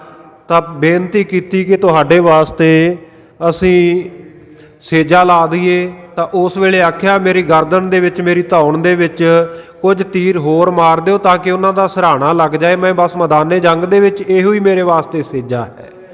ਆਮ ਦੁਨਿਆਵੀ ਲੋਕ ਤਾਂ ਆਪਾਂ ਮਖਮਲੀ ਸੇਜਾਂ ਲੱਭਦੇ ਹਾਂ, ਪਰ ਸੂਰਮਿਆਂ ਦੀਆਂ ਸੇਜਾਂ ਇਸ ਤਰ੍ਹਾਂ ਮੈਦਾਨੇ ਜੰਗ ਵਿੱਚ ਹੀ ਹੁੰਦੀਆਂ। ਸੋ ਜਦੋਂ ਇਹ ਚਾਨਣਾ ਪੱਖ ਆਇਆ ਸੀ, ਉਸ ਵੇਲੇ ਫਿਰ ਇਹ ਭੀਸ਼ਮ ਪਿਤਾਮਾ ਨੇ ਆਪਣਾ ਸਰੀਰ ਛੱਡਿਆ ਸੀ। ਸੋ ਖਾਲਸਾ ਜੀ, ਇਹ ਮੈਦਾਨੇ ਜੰਗ ਦੇ ਵਿੱਚ ਯੋਧਿਆਂ ਵਾਲੀ ਸੇਜਾ ਦੇ ਉੱਤੇ ਗੁਰੂ ਕੇ ਸਾਹਿਬਜ਼ਾਦੇ ਪਏ ਹੋਏ ਦੇਖੇ। ਤਾਂ ਉਸ ਵੇਲੇ ਭਾਈ ਰਾਮ ਸਿੰਘ ਨੇ, ਭਾਈ ਤਰਲੋਕ ਸਿੰਘ ਨੇ ਪਹਿਲਾਂ ਬਹੁਤ ਸਾਰੀਆਂ ਲੱਕੜਾਂ ਇਕੱਠੀਆਂ ਕੀਤੀਆਂ, ਚਿਖਾ ਬਣਾ ਕੇ ਸਾਹਿਬਜ਼ਾਦਾ ਬਾਬਾ ਅਜੀਤ ਸਿੰਘ ਜੀ, ਸਾਹਿਬਜ਼ਾਦਾ ਬਾਬਾ ਜੁਝਾਰ ਸਿੰਘ ਜੀ। ਸੋ ਇਸੇ ਪ੍ਰਕਾਰ ਪੰਜਾਂ ਪਿਆਰਿਆਂ ਦੇ ਵਿੱਚੋਂ ਭਾਈ ਹਿੰਮਤ ਸਿੰਘ ਜੀ, ਭਾਈ ਮੁਹਕਮ ਸਿੰਘ ਜੀ, ਭਾਈ ਸਾਹਿਬ ਸਿੰਘ ਜੀ, ਭਾਈ ਸੰਗਤ ਸਿੰਘ ਜੀ, ਭਾਈ ਧਿਆਨ ਸਿੰਘ ਜੀ ਇਤਿਆਦਿਕ ਸੂਰਮਿਆਂ ਦੇ ਜਿਹੜੇ ਸਰੀਰ ਮੈਦਾਨੇ ਜੰਗ ਵਿੱਚੋਂ ਇਕੱਤਰ ਕਰਕੇ ਇਸ ਚਿਖਾ ਦੇ ਉੱਤੇ ਲਿਆ ਕੇ ਰੱਖੇ। ਇਸ ਪ੍ਰਕਾਰ ਪਹਿਲਾਂ ਦੋਵੇਂ ਭਰਾਵਾਂ ਦਾ, ਦੋਵੇਂ ਸਾਹਿਬਜ਼ਾਦਿਆਂ ਦਾ ਸੰਸਕਾਰ ਕੀਤਾ। ਇਉਂ ਮਹਾਰਾਜ ਸੱਚੇ ਪਾਤਸ਼ਾਹ ਬਾਕੀ ਸਿੰਘਾਂ ਦਾ ਸੰਸਕਾਰ ਤੁਹਾਡੇ ਇਹਨਾਂ ਸੇਵਾਦਾਰਾਂ ਨੇ ਉੱਥੇ ਕੀਤਾ। ਸਤਿਗੁਰ ਸੱਚੇ ਪਾਤਸ਼ਾਹ ਜੀ ਨੇ ਜਦੋਂ ਸਾਰੀ ਵਾਰਤਾ ਸੁਣੀ ਵੀ ਇਹਨਾਂ ਨੇ ਐ ਉੱਥੇ ਭੇਖ ਬਣਾ ਕੇ ਤੇ ਐਡੀ ਵੱਡੀ ਸੇਵਾ ਇਹ ਕਰਕੇ ਆਏ ਐ, ਉਹ ਭੇਖ ਕਿਉਂ ਬਣਾਇਆ ਖਾਲਸਾ ਜੀ? ਕਿਉਂਕਿ ਉਹ ਤੁਰਕਾਂ ਨੂੰ ਪਤਾ ਨਾ ਲੱਗੇ ਵੀ ਕੋਈ ਸਿੱਖ ਇੱਥੇ ਫਿਰਦੇ ਆ, ਉਹਨਾਂ ਨੂੰ ਲੱਗੇ ਵੀ ਸ਼ਾਇਦ ਕੋਈ ਭੂਤ ਪ੍ਰੇਤ ਮੈਦਾਨੇ ਜੰਗ ਦੇ ਵਿੱਚ ਲਾਸ਼ਾਂ ਦੇ ਕੋਲ ਫਿਰਦੇ ਆ। ਇਸ ਕਰਕੇ ਇਹਨਾਂ ਨੇ ਐਸਾ ਭੇਖ ਬਣਾਇਆ ਸੀ। ਉਹ ਸਤਿਗੁਰੂ ਸੱਚੇ ਪਾਤਸ਼ਾਹ ਜੀ ਨੂੰ ਜਦੋਂ ਸਾਰੀ ਵਾਰਤਾ ਦੱਸੀ ਤਾਂ ਸਤਿਗੁਰੂ ਸੱਚੇ ਪਾਤਸ਼ਾਹ ਬਹੁਤ ਪ੍ਰਸੰਨ ਹੋਏ, ਖੁਸ਼ ਹੋਏ। ਉਸ ਵੇਲੇ ਸਤਿਗੁਰ ਸੱਚੇ ਪਾਤਸ਼ਾਹ ਜੀ ਕਹਿਣ ਲੱਗੇ, ਕਹਿੰਦੇ ਹੇ ਭਾਈ ਰਾਮ ਸਿੰਘ, ਭਾਈ ਤਰਲੋਕ ਸਿੰਘ, ਗੁਰੂ ਕੇ ਸਿੰਘੋ ਸੁਣੋ। ਕਹਿਣ ਲੱਗੇ ਅਸੀਂ ਬੜੇ ਪ੍ਰਸੰਨ ਹਾਂ, ਜੋ ਤੁਹਾਡੇ ਮਨ ਦੀ ਭਾਵਨਾ, ਮਨ ਦੀ ਇੱਛਾ ਹੈ ਉਹ ਸਾਡੇ ਤੋਂ ਮੰਗ ਲਵੋ। ਜਦੋਂ ਇਹਨਾਂ ਨੇ ਵੇਖਿਆ ਕਿ ਸਤਿਗੁਰ ਸੱਚੇ ਪਾਤਸ਼ਾਹ ਜੀ ਮਿਹਰਾਂ ਦੇ ਘਰ ਵਿੱਚ ਆਏ ਹੋਏ ਹਨ, ਦੋਹਾਂ ਨੇ ਉਸ ਵੇਲੇ ਸਤਿਗੁਰੂ ਜੀ ਤੋਂ ਮੰਗ ਮੰਗੀ ਜੋ ਇਹਨਾਂ ਦੇ ਮਨ ਵਿੱਚ ਵਿਚਾਰ ਸੀ। ਕਹਿਣ ਲੱਗੇ ਮਹਾਰਾਜ ਸੱਚੇ ਪਾਤਸ਼ਾਹ, ਜਦੋਂ ਦੇ ਅਸੀਂ ਇਸ ਇਲਾਕੇ ਵਿੱਚ ਸਾਡੇ ਵੱਡੇ ਵਡੇਰੇ ਆਏ ਹਨ, ਮਹਾਰਾਜ ਭਲੀ ਪ੍ਰਕਾਰ ਕਰਕੇ ਸਾਡੇ ਕਿਤੇ ਵੀ ਪੈਰ ਨਹੀਂ ਜੰਮੇ ਹਨ। ਮਹਾਰਾਜ ਸੱਚੇ ਪਾਤਸ਼ਾਹ, ਸਾਡੀ ਆਪਣੀ ਤਾਂ ਕਿਤੇ ਜ਼ਮੀਨ ਨਹੀਂ ਹੈ, ਜਿੰਨੀ ਮਾੜੀ ਮੋਟੀ ਖੇਤੀ ਕਰਦੇ ਹਾਂ, ਮੁਜ਼ਾਰਿਆਂ ਵਾਂਗ ਕਿਸੇ ਦੀ ਖੇਤੀ ਕਰਦੇ ਹਾਂ। ਜਿਵੇਂ ਮਹਾਰਾਜ ਸੱਚੇ ਪਾਤਸ਼ਾਹ ਹੋਰ ਕਿਸਾਨਾਂ ਦੀ ਆਪਣੀ ਖੇਤੀ ਹੈ, ਪਰ ਸਾਡੀ ਆਪਣੀ ਖੇਤੀ ਨਹੀਂ, ਕੋਈ ਪੱਕਾ ਟਿਕਾਣਾ ਨਹੀਂ ਹੈ। ਦਇਆ ਦੇ ਸਾਗਰ ਗੁਰੂ ਗੋਬਿੰਦ ਸਿੰਘ ਸਾਹਿਬ ਮਹਾਰਾਜ ਸੁਣ ਕੇ ਉਸ ਵੇਲੇ ਧੀਰਜ ਦਿੰਦੇ ਹਨ। ਸਤਿਗੁਰੂ ਜੀ ਹੌਸਲਾ ਦਿੰਦੇ ਹੋਏ ਕਹਿੰਦੇ, ਭਾਈ ਇਉਂ ਨਾ ਕਹੋ ਤੁਹਾਡੇ ਪੈਰ ਨਹੀਂ ਜੰਮੇ, ਤੁਹਾਡੇ ਕੋਲੇ ਜ਼ਮੀਨ ਨਹੀਂ, ਤੁਹਾਨੂੰ ਤਾਂ ਅਸੀਂ ਸਾਰੇ ਦੇਸ਼ ਦਾ ਰਾਜ ਬਖਸ਼ਿਆ। ਸਤਿਗੁਰੂ ਜੀ ਕਹਿੰਦੇ, ਤੁਸੀਂ ਕਹਿੰਦੇ ਹੋ ਸਾਡੇ ਕਿਤੇ ਪੈਰ ਨਹੀਂ ਲੱਗਦੇ, ਸਾਨੂੰ ਲੋਕ ਅਗਾਂਹ ਤੋਰ ਦਿੰਦੇ ਆ। ਕਹਿੰਦੇ ਤੁਹਾਡੇ ਤਾਂ ਇਸ ਤਰ੍ਹਾਂ ਦੇ ਪੈਰ ਜੰਮਣਗੇ, ਸਾਰੇ ਦੇਸ਼ ਦੇ ਤੁਸੀਂ ਰਾਜਿਆਂ ਦੇ ਰਾਜੇ ਬਣ ਜਾਓਗੇ। ਸਾਰੇ ਦੇਸ਼ ਦੇ ਜਿਹੜੇ ਛੋਟੇ ਮੋਟੇ ਰਾਜੇ ਆ ਉਹ ਤੁਹਾਡੇ ਸਾਹਮਣੇ ਨਿਵ ਜਾਣਗੇ। ਦਿੱਲੀ ਤੋਂ ਲੈ ਕੇ ਲਾਹੌਰ ਦੇ ਵਿੱਚ ਤੁਹਾਡੀ ਕੁਲ ਦੇ ਵਿੱਚ, ਤੁਹਾਡੇ ਰਾਜ ਭਾਗ ਦੇ ਵਿੱਚ ਬਹੁਤ ਵਾਧਾ ਹੋਵੇਗਾ। ਹਜ਼ਾਰਾਂ ਹੀ ਪਿੰਡਾਂ ਨੂੰ ਤੁਸੀਂ ਜਿੱਤਣ ਵਾਲੇ ਹੋਵੋਗੇ। ਹਾਂ, ਕੁਰਸੀ ਬਾ ਕੁਰਸੀ ਰਾਜ ਤੁਹਾਡਾ, ਪੀੜ੍ਹੀ ਦਰ ਪੀੜ੍ਹੀ ਤੁਹਾਡਾ ਰਾਜ ਭਾਗ ਕਾਇਮ ਦਾਇਮ ਰਹੇਗਾ। ਹਾਂ, ਬਹੁਤ ਸਾਰਾ ਸਾਜੋ ਸਮਾਨ ਪਦਾਰਥ ਤੁਹਾਡੇ ਕੋਲ ਹੋਵੇਗਾ, ਕਿਉਂਕਿ ਤੁਸੀਂ ਸਾਡਾ ਹਿੱਤ ਕਰਕੇ, ਸਾਡੇ ਨਾਲ ਪ੍ਰੇਮ ਕਰਕੇ ਇਹ ਇੰਨਾ ਵੱਡਾ ਕਾਰਜ, ਇੰਨੀ ਵੱਡੀ ਸੇਵਾ ਨਿਭਾਈ ਹੈ। ਇਸੇ ਹੇਤ ਕਰਕੇ, ਇਸੇ ਪ੍ਰੇਮ ਕਰਕੇ ਤੁਸੀਂ ਸਾਡੇ ਤੋਂ ਸਭ ਕੁਝ ਪ੍ਰਾਪਤ ਕਰ ਲਿਆ ਹੈ। ਇਸ ਪ੍ਰਕਾਰ ਹੋਰ ਵੀ ਜਿਹੜੇ ਇਹਨਾਂ ਦੇ ਨਾਲ ਸਿੰਘ ਸੰਗਤਾਂ ਦਰਸ਼ਨ ਕਰਨ ਆਈਆਂ ਸਨ, ਭਾਈ ਰਾਮਾ, ਭਾਈ ਤਲੋਕਾ ਦੇ ਨਾਲ ਭਾਈ ਰਾਮ ਸਿੰਘ ਤੇ ਭਾਈ ਤਰਲੋਕ ਸਿੰਘ ਦੇ ਬਾਕੀ ਸਾਥੀਆਂ ਦੇ ਉੱਤੇ ਵੀ ਸਤਿਗੁਰੂ ਜੀ ਨੇ ਬਹੁਤ ਖੁਸ਼ੀਆਂ ਕੀਤੀਆਂ। ਸੋ ਇਹਨਾਂ ਦੇ ਮਨ ਦੀ ਭਾਵਨਾ ਵੀ ਪੂਰੀ ਹੋ ਗਈ ਤੇ ਸਤਿਗੁਰ ਸੱਚੇ ਪਾਤਸ਼ਾਹ ਜੀ ਨੇ ਸਰੋਪੇ ਵਜੋਂ ਇੱਕ ਦਸਤਾਰ ਭਾਈ ਰਾਮ ਸਿੰਘ ਨੂੰ, ਇੱਕ ਦਸਤਾਰ ਭਾਈ ਤਰਲੋਕ ਸਿੰਘ ਨੂੰ ਬਖਸ਼ਿਸ਼ ਕੀਤੀ। ਕਿਉਂ ਇਹ ਗੁਰੂ ਕੇ ਸਿੱਖ 7 ਦਿਨ ਸਤਿਗੁਰ ਸੱਚੇ ਪਾਤਸ਼ਾਹ ਜੀ ਦੇ ਕੋਲ ਠਹਿਰੇ। ਕਿਉਂ ਸਤਿਗੁਰ ਸੱਚੇ ਪਾਤਸ਼ਾਹ ਜੀ ਤੋਂ ਬਹੁਤ ਬਖਸ਼ਿਸ਼ਾਂ, ਬਹੁਤ ਵਰ ਪ੍ਰਾਪਤ ਕੀਤੇ ਤੇ ਸਤਿਗੁਰੂ ਜੀ ਦੇ ਸ੍ਰੇਸ਼ਟ ਦਰਸ਼ਨ ਵੀ ਕਰਦੇ ਰਹੇ। 7 ਦਿਨਾਂ ਬਾਅਦ, 1 ਹਫ਼ਤੇ ਬਾਅਦ ਸਤਿਗੁਰੂ ਜੀ ਤੋਂ ਆਗਿਆ ਲੈ ਕੇ ਇਹ ਸਿੱਖ ਆਪਣੇ ਘਰ ਵੱਲ ਨੂੰ ਚਲੇ ਗਏ। ਸਤਿਗੁਰੂ ਸੱਚੇ ਪਾਤਸ਼ਾਹ ਜੀ ਦੇ ਉਹ ਬਚਨ ਇੰਨੇ ਫਲੀਭੂਤ ਹੋਏ ਖਾਲਸਾ ਜੀ ਕਿ ਉਸ ਵੇਲੇ ਤੋਂ ਹੀ ਇਹਨਾਂ ਦਾ ਰਾਜ ਭਾਗ ਬਹੁਤ ਵੱਧ ਗਿਆ। ਇੱਕ ਨਾਭਾ ਰਿਆਸਤ ਅਤੇ ਦੂਸਰੀ ਪਟਿਆਲਾ ਰਿਆਸਤ ਇਹਨਾਂ ਦੀ ਬਣੀ। ਗੁਰੂ ਦੇ ਬਚਨਾਂ ਦੇ ਕਾਰਨ ਇਹ ਬਹੁਤ ਵੱਡੇ ਧਰਤੀ ਦੇ ਰਾਜੇ ਬਣੇ। ਸੋ ਇਸ ਪ੍ਰਕਾਰ ਸਤਿਗੁਰ ਸੱਚੇ ਪਾਤਸ਼ਾਹ ਜੀ ਨੇ ਇਹਨਾਂ ਸਿੱਧੂਆਂ ਬੈਰਾੜਾਂ ਦੇ ਉੱਤੇ, ਮਾਲਵੇ ਦੀ ਧਰਤੀ ਦੇ ਉੱਤੇ ਬਹੁਤ ਬਖਸ਼ਿਸ਼ਾਂ ਕੀਤੀਆਂ, ਬੜਾ ਆਨੰਦ ਸਤਿਗੁਰ ਸੱਚੇ ਪਾਤਸ਼ਾਹ ਜੀ ਨੇ ਵਰਤਾਇਆ। ਮਾਲਵੇ ਦੀ ਧਰਤੀ ਨੂੰ ਬੜੇ ਵਰ ਦਿੱਤੇ ਔਰ ਮਾਲਵੇ ਦੇ ਇਹਨਾਂ ਬਸ਼ਿੰਦਿਆਂ ਨੂੰ ਸਤਿਗੁਰ ਸੱਚੇ ਪਾਤਸ਼ਾਹ ਜੀ ਨੇ ਬਹੁਤ ਬਖਸ਼ਿਸ਼ਾਂ ਕੀਤੀਆਂ। ਆਸ ਕਰਤ ਵੰਗੇ ਹਰ ਭਏ। ਸਤਿਗੁਰ ਸੱਚੇ ਪਾਤਸ਼ਾਹ ਜੀ ਦੇ ਸਿੱਖ ਜਦੋਂ ਇੱਕ ਦਿਨ ਸਤਿਗੁਰੂ ਜੀ ਦਾ ਹੁਕਮ ਮੰਨ ਕੇ ਬੰਗੇਰ ਪਿੰਡ ਦੇ ਵਿੱਚ ਝੋਟਾ ਲੈਣ ਦੇ ਲਈ ਗਏ ਸੀ, ਜਿਸ ਦੀ ਬਲੀ ਸਤਿਗੁਰੂ ਜੀ ਨੇ ਕਿਲ੍ਹਾ ਮੁਬਾਰਕ ਵਿਖੇ ਬਠਿੰਡੇ ਦੇ ਕਿਲ੍ਹੇ ਵਿੱਚ ਦਿੱਤੀ ਸੀ। ਜਦੋਂ ਸਿੱਖ ਗਏ ਸਨ ਤੇ ਉਹਨਾਂ ਦੇ ਨਾਲ ਬੰਗੇਰ ਨਗਰ ਦੇ ਲੋਕਾਂ ਨੇ ਹਾਸਾ ਮਜ਼ਾਕ ਕੀਤਾ ਸੀ, ਕਿਉਂਕਿ ਮਾਰੂ ਖੰਡਾ ਝੋਟਾ ਸੀ, ਬੜਾ ਮਾਰਦਾ ਸੀ, ਨੇੜੇ ਨਹੀਂ ਸੀ ਲੱਗਣ ਦਿੰਦਾ ਕਿਸੇ ਨੂੰ। ਜਦੋਂ 5 ਸਿੱਖ ਸਤਿਗੁਰੂ ਜੀ ਦੇ ਪਹੁੰਚੇ, ਆਖਿਆ ਸਤਿਗੁਰੂ ਸੱਚੇ ਪਾਤਸ਼ਾਹ ਜੀ ਨੇ ਹੁਕਮ ਕੀਤਾ ਤੁਹਾਡੇ ਨਗਰ ਵਿੱਚ ਇੱਕ ਝੋਟਾ ਹੈ, ਸੋ ਅਸੀਂ ਉਹਨੂੰ ਲੈ ਕੇ ਜਾਣਾ। ਤਾਂ ਇਹਨਾਂ ਨੇ ਇਹ ਨਹੀਂ ਦੱਸਿਆ ਵੀ ਉਹ ਝੋਟਾ ਤਾਂ ਬੜਾ ਨੇੜੇ ਨਹੀਂ ਲੱਗਣ ਦਿੰਦਾ ਕਿਸੇ ਨੂੰ, ਬੜਾ ਮਾਰੂ ਖੰਡਾ ਹੈ, ਬੜਾ ਮਾਰਦਾ ਹੈ। ਇਹਨਾਂ ਨੇ ਜਾਣਬੁੱਝ ਕੇ ਸਿੱਖਾਂ ਨੂੰ ਭੇਜ ਦਿੱਤਾ ਸੀ ਕੋਲ ਕਿ ਉਹ ਸਾਹਮਣੇ ਬੇਰੀ ਦੇ ਦਰਖਤ ਹੇਠਾਂ ਖੜਾ, ਉਹਨੂੰ ਉੱਥੋਂ ਜਾ ਕੇ ਲੈ ਜਾਵੋ। ਮਨ ਵਿੱਚ ਸੀ ਵੀ ਝੋਟਾ ਇਹਨਾਂ ਦੇ ਪਿੱਛੇ ਪੈ ਜਾਵੇਗਾ, ਇਹਨਾਂ ਨੂੰ ਮਾਰੇਗਾ ਤੇ ਅਸੀਂ ਉਸ ਵੇਲੇ ਹੱਸਾਂਗੇ। ਮਖੌਲ ਦੇ ਨਾਲ ਹੀ ਇਹਨਾਂ ਨੇ ਭੇਜਿਆ ਸੀ। ਪਰ ਸਤਿਗੁਰ ਸੱਚੇ ਪਾਤਸ਼ਾਹ ਜੀ ਦਾ ਬਚਨ ਜਦੋਂ ਸਿੱਖਾਂ ਨੇ ਆ ਕੇ ਸੁਣਾਇਆ, ਉਹ ਝੋਟਾ ਜਿਹੜਾ ਬੜਾ ਮਾਰਦਾ ਸੀ, ਉਹ ਬੜਾ ਸੀਲ ਗਊ ਵਾਂਗੂ ਇਹਨਾਂ ਦੇ ਅੱਗੇ ਲੱਗ ਕੇ ਬਠਿੰਡੇ ਦੇ ਕਿਲ੍ਹੇ ਵੱਲ ਨੂੰ ਤੁਰ ਪਿਆ ਸੀ। ਸੋ ਉਹ ਵਾਰਤਾ ਕਵੀ ਜੀ ਇੱਥੇ ਕਹਿ ਰਹੇ ਹੈ ਕਿ ਜਦੋਂ ਸਿੱਖ ਝੋਟੇ ਨੂੰ ਲੈਣ ਵਾਸਤੇ, ਮੈਕੇ ਨੂੰ ਲੈਣ ਵਾਸਤੇ ਗਏ ਸਨ, ਤਾਂ ਉਸ ਵੇਲੇ ਬੰਗੇਰ ਨਗਰ ਦੇ ਲੋਕਾਂ ਨੇ ਇਹਨਾਂ ਦੇ ਨਾਲ, ਸਿੱਖਾਂ ਦੇ ਨਾਲ ਹਾਸਾ ਮਜ਼ਾਕ ਕੀਤਾ ਸੀ। ਮਾਰਖੰਡ ਸੋ ਦਇਓ ਬਤਾਏ। ਜਿਹੜਾ ਬੜਾ ਮਾਰਖੰਡਾ ਝੋਟਾ ਸੀ ਉਹ ਦੱਸ ਦਿੱਤਾ ਸੀ ਕਿ ਸਾਹਮਣੇ ਖੜਾ ਹੈ। ਮਾਰੇ ਪਿਖੈ ਤਮਾਸ਼ਾ ਧਾਏ। ਕਹਿ ਦਿੱਤਾ ਉਹ ਬੇਰੀ ਦੇ ਦਰਖਤ ਥੱਲੇ ਲੈ ਜਾਓ, ਕਿਉਂਕਿ ਜਦੋਂ ਇਹ ਮਾਰੇਗਾ ਇਹਨਾਂ ਸਿੱਖਾਂ ਨੂੰ ਤਾਂ ਅਸੀਂ ਤਮਾਸ਼ਾ ਵੇਖਾਂਗੇ। ਬਦਰੀ ਤੋਂ ਸੌਖਰੋ ਬਤਾਇਓ। ਬਦਰੀ ਨਾਮ ਬੇਰੀ ਦਾ ਤਰ ਨਾਮ ਦਰਖਤ, ਬੇਰੀ ਦੇ ਦਰਖਤ ਥੱਲੇ ਖੜਾ ਹੋਇਆ ਦੱਸਿਆ ਸੀ। ਗੁਰ ਕੇ ਨਾਮ ਸੁਨੈ ਚਲ ਆਇਓ। ਸਤਿਗੁਰ ਸੱਚੇ ਪਾਤਸ਼ਾਹ ਜੀ ਦਾ ਜਦੋਂ ਸੁਨੇਹਾ ਨਾਮ ਸੁਣਿਆ ਤੇ ਇਹ ਝੋਟਾ ਅੱਗੇ ਲੱਗ ਤੁਰਿਆ ਸੀ। ਲਕੀ ਅਵਗਿਆ ਗੁਰ ਕੀ ਹੋਵੇ। ਜਦੋਂ ਇਹਨਾਂ ਨਗਰ ਦੇ ਲੋਕਾਂ ਨੇ ਵੇਖਿਆ ਵੀ ਅਸੀਂ ਤਾਂ ਮਜ਼ਾਕ ਦੇ ਨਾਲ ਭੇਜਿਆ ਸੀ, ਪਰ ਝੋਟਾ ਤਾਂ ਇਹ ਬੜੇ ਆਰਾਮ ਦੇ ਨਾਲ, ਜਿਵੇਂ ਬਹੁਤ ਦੇਰ ਦਾ ਇਹਨਾਂ ਨੂੰ ਜਾਣਦਾ ਹੁੰਦਾ, ਐ ਸੀਲ ਗਊ ਵਾਂਗੂ ਇਹਨਾਂ ਦੇ ਅੱਗੇ ਲੱਗ ਤੁਰਿਆ, ਤਾਂ ਇਹਨਾਂ ਨੂੰ ਆਪਣੀ ਗਲਤੀ ਦਾ ਅਹਿਸਾਸ ਹੋਇਆ ਕਿ ਅਸੀਂ ਗੁਰੂ ਦੇ ਸਿੱਖਾਂ ਦੇ ਨਾਲ ਮਜ਼ਾਕ ਨਹੀਂ ਕੀਤਾ, ਗੁਰੂ ਦੇ ਸਿੱਖਾਂ ਦੀ ਅਵਗਿਆ ਨਹੀਂ ਕੀਤੀ, ਬਲਕਿ ਗੁਰੂ ਦਾ ਹੀ ਅਪਮਾਨ ਕੀਤਾ। ਇਹ ਮਨ ਦੇ ਵਿੱਚ ਪਛਤਾਵਾ ਸੀ ਬੰਗੇਰ ਨਗਰ ਦੇ ਲੋਕਾਂ ਦੇ। ਤਬ ਬੰਗੇਰ ਮਿਲ ਸਭ ਕੋਏ। ਉਸ ਵੇਲੇ ਜਦੋਂ ਪਤਾ ਲੱਗਿਆ ਸਤਿਗੁਰੂ ਜੀ ਦਮਦਮਾ ਸਾਹਿਬ ਦੀ ਧਰਤੀ ਤੇ ਵਿਰਾਜਦੇ ਹੈ, ਤਾਂ ਬੰਗੇਰ ਨਗਰ ਦੇ ਬਹੁਤ ਸਾਰੇ ਲੋਕਾਂ ਨੇ ਮਿਲ ਕਰਕੇ ਬਖਸ਼ਾਵਨ ਹਿਤ ਚੱਲ ਕਰ ਆਏ। ਇਹ ਆਪਣੀ ਭੁੱਲ ਨੂੰ ਬਖਸ਼ਾਉਣ ਵਾਸਤੇ ਦਮਦਮਾ ਸਾਹਿਬ ਸਤਿਗੁਰੂ ਜੀ ਦੇ ਚਰਨਾਂ ਵਿੱਚ ਚੱਲ ਕੇ ਪਹੁੰਚੇ। ਹੋਏ ਤੁਫੰਗ ਪਾਇਨ ਲਿਆਏ। ਇਹ ਸਤਿਗੁਰੂ ਜੀ ਦੀ ਭੇਟਾ ਵਾਸਤੇ 2 ਬੰਦੂਕਾਂ ਔਰ ਇਸੇ ਪ੍ਰਕਾਰ ਹੋਰ ਬਹੁਤ ਸਾਰੀਆਂ ਭੇਟਾਵਾਂ ਲੈ ਕੇ ਆਏ।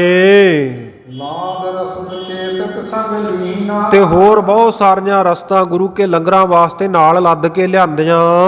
ਪੁਸ਼ਕ ਰੂਪ ਰਸ ਪਾਵਨ ਕੀਨਾ। ਤੇ ਕੁਝ ਰੂਪ ਰਸ ਨਾਮ ਹੈ ਲੂਣ ਦਾ, ਕੁਝ ਲੂਣ ਵੀ ਨਾਲ ਲੈ ਕੇ ਆਏ। ਦੇਨ ਹੇਤ ਗੁਰ ਕੋਲੇ ਆਏ। ਸਤਿਗੁਰੂ ਜੀ ਨੂੰ ਦੇਣ ਵਾਸਤੇ, ਭੇਟਾ ਕਰਨ ਵਾਸਤੇ ਲੈ ਕੇ ਆਏ। ਹਰ ਆਗੇ ਸਭ ਸੀਸ ਨਿਵਾਏ। ਸਤਿਗੁਰੂ ਜੀ ਦੇ ਅੱਗੇ ਰੱਖ ਕੇ ਸਾਰਿਆਂ ਨੇ ਸੀਸ ਨਵਾਇਆ, ਨਮਸਕਾਰ ਕੀਤੀ। ਹੱਥ ਜੋੜ ਤੇਰੇ ਅਰਜ ਗੁਜਾਰੇ। ਹੱਥ ਜੋੜ ਕੇ ਖੜੇ ਹੋ ਕੇ ਸਤਿਗੁਰੂ ਜੀ ਦੇ ਚਰਨਾਂ ਵਿੱਚ ਬੇਨਤੀ ਕੀਤੀ। ਪ੍ਰਭ ਜੀ ਬਖਸ਼ੋ ਖਤਾ ਹਮਾਰੇ। ਹੇ ਸਤਿਗੁਰੂ ਗੁਰੂ ਗੋਬਿੰਦ ਸਿੰਘ ਸਾਹਿਬ ਮਹਾਰਾਜ, ਸਾਡੀ ਖਤਾ ਬਖਸ਼ ਦਿਓ, ਸਾਡਾ ਗੁਨਾਹ ਬਖਸ਼ ਦਿਓ। ਅਸੀਂ ਬੜੀ ਵੱਡੀ ਅਵਗਿਆ ਕੀਤੀ, ਆਪ ਜੀ ਦੇ ਸਿੱਖਾਂ ਦਾ ਨਰਾਦਰ ਕੀਤਾ ਸੀ, ਸਾਡੇ ਉਹ ਗੁਨਾਹ ਨੂੰ ਬਖਸ਼ ਦੇਵੋ। ਮੈਂ ਕਲੇਨ ਸਿੱਖ ਭੇਜੇ ਜਬੈ। ਮਹਾਰਾਜ ਜਦੋਂ ਆਪ ਜੀ ਨੇ ਝੋਟਾ ਲੈਣ ਵਾਸਤੇ, ਮੈਖਾ ਲੈਣ ਵਾਸਤੇ ਬੰਗੇਰ ਨਗਰ ਵਿਖੇ, ਸਾਡੇ ਨਗਰ ਵਿਖੇ ਸਿੱਖ ਭੇਜੇ ਸਨ, ਹਮਨੇ ਕਪਟ ਰਚਿਓ ਪਿਖ ਤਬੈ। ਉਸ ਵੇਲੇ ਮਹਾਰਾਜ ਅਸੀਂ ਕਪਟ ਰਚਿਆ, ਅਸੀਂ ਬੜਾ ਧੋਖਾ ਫਰੇਬ ਰਚਿਆ ਸੀ। ਤੁਮਨੇ ਪਰਦਾ ਟਕਿਓ ਹਮਾਰੋ। ਪਰ ਮਹਾਰਾਜ ਸੱਚੇ ਪਾਤਸ਼ਾਹ ਆਪ ਜੀ ਨੇ ਫਿਰ ਵੀ ਸਾਡਾ ਪਰਦਾ ਢੱਕ ਕੇ ਰੱਖਿਆ, ਜ਼ਾਹਰ ਨਹੀਂ ਹੋਣ ਦਿੱਤਾ। ਆਪ ਜੀ ਕਿਰਪਾਲੂ ਦਿਆਲੂ ਹੋ, ਆਪਣੇ ਸਿੱਖਾਂ ਦੇ ਗੁਨਾਹ ਹੁੰਦਿਆਂ ਹੋਇਆਂ ਵੀ ਪਰਦੇ ਢੱਕ ਦਿਓ। ਸਤਿਗੁਰ ਸਿੱਖ ਕਾ ਪਰਦਾ ਢੱਕ ਹੈ। ਸਤਿਗੁਰ ਸੱਚੇ ਪਾਤਸ਼ਾਹ ਤੁਸੀਂ ਸਾਡਾ ਪਰਦਾ ਢੱਕ ਕੇ ਰੱਖਿਆ। ਗਇਓ ਬਠਿੰਡੇ ਮੈਖ ਵਿਚਾਰੋ। ਮਹਾਰਾਜ ਜਦੋਂ ਬਠਿੰਡੇ ਵਿਖੇ ਉਹ ਝੋਟਾ ਚਲਿਆ ਗਿਆ ਤਾਂ ਉਸ ਵੇਲੇ ਅਸੀਂ ਇਹ ਵਿਚਾਰ ਕੀਤੀ ਵੀ ਅਸੀਂ ਬੜੀ ਗਲਤੀ ਕਰ ਲਈ ਹੈ। ਤੁਮ ਕਰੂ ਰਸ ਹੇਰੀ ਧਰ ਕਰ। ਸਤਿਗੁਰੂ ਜੀ ਦੇ ਅੱਗੇ ਜਿਹੜੀਆਂ ਇਹ ਭੇਟਾਵਾਂ ਰੱਖੀਆਂ ਸੀ, 2 ਬੰਦੂਕਾਂ ਰੱਖੀਆਂ ਸੀ, ਲੂਣ ਹੋਰ ਵਸਤੂਆਂ ਰੱਖੀਆਂ ਸਨ, ਉਹਨਾਂ ਨੂੰ ਵੇਖ ਕੇ ਗੁਰੂ ਪ੍ਰਸੰਨ ਭਏ ਇਮ ਕਹਿ ਕਰ। ਸਤਿਗੁਰ ਸੱਚੇ ਪਾਤਸ਼ਾਹ ਜੀ ਪ੍ਰਸੰਨ ਹੋ ਕੇ ਇਉਂ ਕਹਿਣ ਲੱਗੇ, ਕਿਆ ਜਾਚਤ ਹੋ ਕਰੋ ਸੁਨਾਵਤ। ਕਹਿੰਦੇ ਭਾਈ ਠੀਕ ਆ, ਤੁਹਾਨੂੰ ਬਖਸ਼ਿਆ, ਤੁਹਾਡੀ ਗਲਤੀ ਨੂੰ ਬਖਸ਼ ਦਿੱਤਾ। ਕੀ ਜਾਚਨਾ ਕਰਦੇ ਹੋ, ਕੀ ਮੰਗਦੇ ਹੋ ਦੱਸੋ। ਬਖਸ਼ੀ ਖਤਾ ਪਰੇ ਅਬ ਪਾਵਨਾ। ਤੁਹਾਡੀ ਖਤਾ, ਤੁਹਾਡਾ ਗੁਨਾਹ, ਤੁਹਾਡੀ ਗਲਤੀ ਬਖਸ਼ ਦਿੱਤੀ ਹੈ ਤੇ ਤੁਹਾਨੂੰ ਅਸੀਂ ਪਵਿੱਤਰ ਕਰ ਦਿੱਤਾ ਹੈ। ਹਾਥ ਜੋੜ ਤਬ ਸਭਨ ਬਖਾਨਾ। ਕਿ ਸਤਿਗੁਰੂ ਜੀ ਕਹਿੰਦੇ ਹੁਣ ਮੰਗੋ, ਕੀ ਮੰਗਦੇ ਹੋ। ਤਾਂ ਹੱਥ ਜੋੜ ਕੇ ਇਹ ਬੰਗੇਰ ਨਗਰ ਦੇ ਲੋਕ ਕਹਿਣ ਲੱਗੇ, ਰਾਮੇ ਕੋ ਦੀਏ ਰਾਜ ਮਹਾਨਾ। ਮਹਾਰਾਜ ਸੱਚੇ ਪਾਤਸ਼ਾਹ ਸੁਣਿਆ ਭਾਈ ਰਾਮ ਸਿੰਘ ਆਪ ਜੀ ਦੇ ਚਰਨਾਂ ਵਿੱਚ ਆਇਆ ਸੀ ਭਾਈ ਤਰਲੋਕ ਸਿੰਘ, ਉਹਨਾਂ ਨੂੰ ਤੁਸੀਂ ਬਹੁਤ ਵੱਡਾ ਰਾਜ ਭਾਗ ਬਖਸ਼ਿਆ ਹੈ ਹਮਕੋ ਕੀ ਬਖਸ਼ੋ ਕਰ ਕਰਨਾ। ਤੇ ਮਹਾਰਾਜ ਸਾਡੇ ਤੇ ਵੀ ਕਿਰਪਾ ਕਰ ਦਿਓ, ਸਾਨੂੰ ਵੀ ਰਾਜ ਭਾਗ ਬਖਸ਼ ਦਿਓ ਦਇਆ ਕਰਕੇ।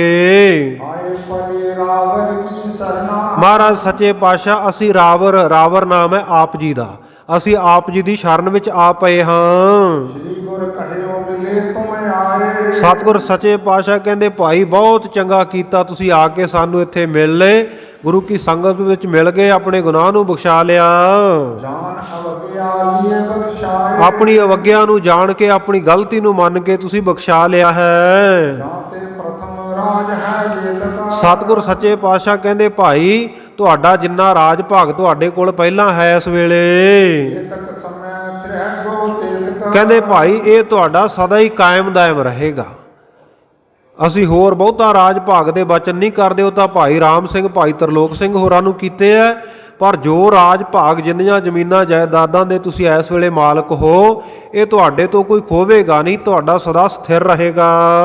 ਨੈਸ਼ੀ ਨਹਿ ਕੋ ਘਰ ਸੁਖ ਪਾਓ। ਕੋਈ ਨਹੀਂ ਤੁਹਾਡੇ ਤੋਂ ਖੋਵੇਗਾ, ਤੁਸੀਂ ਆਪਣੇ ਘਰਾਂ ਵਿੱਚ ਸੁਖੀ ਵਸੋਗੇ। ਸਿੱਖ ਸੰਗਤ ਕੀ ਸੇਵਕ ਮਾਓ। ਸਤਿਗੁਰੂ ਸੱਚੇ ਪਾਤਸ਼ਾਹ ਕਹਿੰਦੇ ਜਾਓ ਭਾਈ ਹੁਣ ਸਿੱਖ ਸੰਗਤਾਂ ਦੀ ਸੇਵਾ ਘਾਲਣਾ ਕਮਾਓ। ਇਮ ਬਖਸ਼ਾਏ ਕਿਤਕ ਦਿਨ ਰਹੇ। ਇਉਂ ਸਤਿਗੁਰ ਸੱਚੇ ਪਾਤਸ਼ਾਹ ਜੀ ਤੋਂ ਆਪਣੀ ਗਲਤੀ ਬਖਸ਼ਾ ਕੇ ਬੰਗੇਰ ਨਗਰ ਦੇ ਲੋਕ ਕਿੰਨੇ ਦਿਨ ਗੁਰੂ ਕੀ ਸੇਵਾ ਵਿੱਚ ਹਾਜ਼ਰ ਰਹੇ। ਸਦ ਹੋਏ ਨਿਰਾਮ ਮਗ ਗਏ। ਫਿਰ ਸਤਿਗੁਰ ਸੱਚੇ ਪਾਤਸ਼ਾਹ ਜੀ ਤੋਂ ਆਗਿਆ ਲੈ ਕੇ ਆਪਣੇ ਨਗਰ ਬੰਗੇਰ ਵੱਲ ਨੂੰ ਰੁਖਸਤ ਹੋ ਗਏ। ਇਹਨਾਂ ਨੇ ਚਾਲਾ ਮਾਰਿਆ। ਸੋ ਸਮੇਂ ਦੀ ਸੰਪੂਰਨਤਾ ਹੋ ਚੁੱਕੀ ਹੈ। ਅੱਗੇ ਜਿਵੇਂ ਸਤਿਗੁਰੂ ਸੱਚੇ ਪਾਤਸ਼ਾਹ ਜੀ ਮਾਲਵੇ ਦੀ ਧਰਤੀ ਨੂੰ ਮਾਲਾ ਮਾਲ ਕਰਨਗੇ, ਮਾਲੋ ਮਾਲ ਮਾਲਵਾ ਹੋਣ ਦੇ ਵਰ ਦੇਣਗੇ, ਭਾਈ ਡੱਲਾ ਜੀ ਤੇ ਹੋਰ ਬੈਰਾੜਾਂ ਦੇ ਨਾਲ ਬਚਨ ਕਰਨਗੇ। ਇਹ ਇਤਿਹਾਸ ਸਤਿਗੁਰੂ ਕਿਰਪਾ ਕਰਨ ਆਪਾਂ ਕੱਲ ਦੇ ਦੀਵਾਨ ਦੇ ਵਿੱਚ ਰਲ ਮਿਲ ਕੇ ਸਰਵਣ ਕਰਾਂਗੇ। ਅੱਜ ਦੀ ਕਥਾ ਵਿਚਾਰ ਦੌਰਾਨ ਹੋਈਆਂ ਬੇਅੰਤ ਭੁੱਲਾਂ ਦੀ ਆਪ ਸਮੂਹ ਸੰਗਤਾਂ ਨੇ ਖਿਮਾ ਬਖਸ਼ਿਸ਼ ਕਰਨੀ। ਗਰੀਬ ਨਵਾਜ਼ ਸੱਚੇ ਪਾਤਸ਼ਾਹ ਕਿਰਪਾ ਕਰਨ, ਸਮਤ ਬਖਸ਼ਿਸ਼ ਕਰਨ। ਆਓ ਸਮਾਪਤੀ ਦੀਆਂ 2 ਤੁਕਾਂ ਪੜ੍ਹ ਕੇ ਗੁਰਫਤਿਹ ਗਜਾਈਏ। ਉਪਰੰਤ ਅਰਦਾਸ ਵਿੱਚ ਸਾਰਿਆਂ ਨੇ ਸ਼ਾਮਲ ਹੋਣਾ ਜੀ। ਦੇਹੋ ਸਜਣ ਅਸੀਸੜੀਆਂ, ਜਿਉ ਹੋਵੈ ਸਾਹਿਬ ਸਿਓ ਮੇਲ। ਇਮ ਬਖਸ਼ਾਏ ਕਿਤਕ ਦਿਨ ਰਹੇ। ਰੁਖਸਦ ਹੋਏ ਗ੍ਰਾਮ ਮਗ ਗਹੇ।